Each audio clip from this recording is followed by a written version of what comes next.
नमस्ते बच्चों। आज हम मासिक प्रश्न सेट माह मई का लेकर आए हैं जो कक्षा 6 का हिंदी विषय का है। इसमें पहला प्रश्न है, सही विकल्प पर सही का निशान लगाइए। तो मैंने यहाँ पे जो सही है उसी को लिखा हुआ है, बाकी को छोड़ दिया है। तो चिड़िया शीर्षक के रचयिता आरसी प्रसाद है। दूसरा है, हॉकी का जादूगर कहा जाता है, किनको कहा जाता है? तो हॉकी का जादूगर मेजर ध्यानचंद को कहा जाता है। तीसरा है, मेजर ध्यानचंद का जन्म 1904 में प्रयाग में हुआ था। और पांचवा प्रश्न है, चिड़िया शीर्षक कविता में किस पेड़ की बात की है? तो उत्तर होगा पीपल पेड़ की बात की है। पांचवा है, ध्यानचंद किस खेल से संबंध रखते हैं? तो ध्यानचंद हॉकी खेल से संबंध रखते हैं। इस प्रश्न में क्रिया शब्द को रेखांकित करना है। तो इसमें जो भी क्रिया शब्द है उसको रेखांकित करना है। तो क्रिया किसे कहते हैं? तो क्रिया किसी काम को करने या होने का जिस शब्द से बोध हो उसे ही क्रिया कहते हैं। तो आप देखिए इसमें कि कौन सा काम हो रहा है, तो उसे ही हम रेखांकित कर देंगे। तो खेल में तो यह सब चलता ही है। दूसरा है, मैं पंजाब रेजिमेंट की ओर से खेला करता था। तीसरा है, बाद में जब झांसी आकर बस गए, बाद में हम झांसी आकर बस गए। और पांचवा है, वह बार बार मुझे हॉकी खेलने के लिए कहते। तो यहाँ पे इसमें कौन सा आपका क्रिया है? खेलना क्रिया है, तो यहाँ यही हो जाएगा, आप रेखांकित कर दीजिएगा। और बर्लिन ओलंपिक में हमें स्वर्ण पदक मिला। तीसरा प्रश्न है, इन शब्दों से वाक्य बनाइए। तो कुछ शब्द दिया गया है, उनसे वाक्य बनाना है।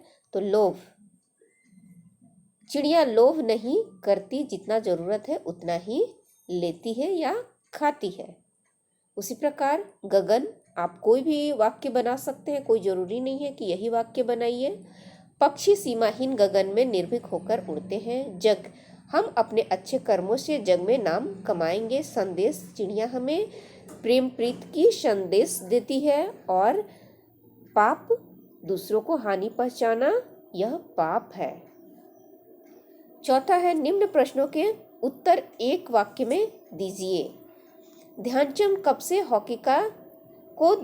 हॉकी का जादूगर कहा जाने लगा? तो 1936 में बर्लिन ओलंपिक के हॉकी खेलने के ढंग से लोग प्रभावित हो गए और तभी से ध्यानचंद को हॉकी का जादूगर कहा जाने लगा। ख, चिड़िया पीपल की ऊंची डाली पर बैठकर क्या क्या संदेश सुनाती है? उत्तर, चिड़िया आपस में मिलजुल कर रहने, बांटकर खाने, धन को अधिक संचय न करने, स्वच्छंद होकर निर्भीक होकर जीवन यापन करने का संदेश सुनाती है।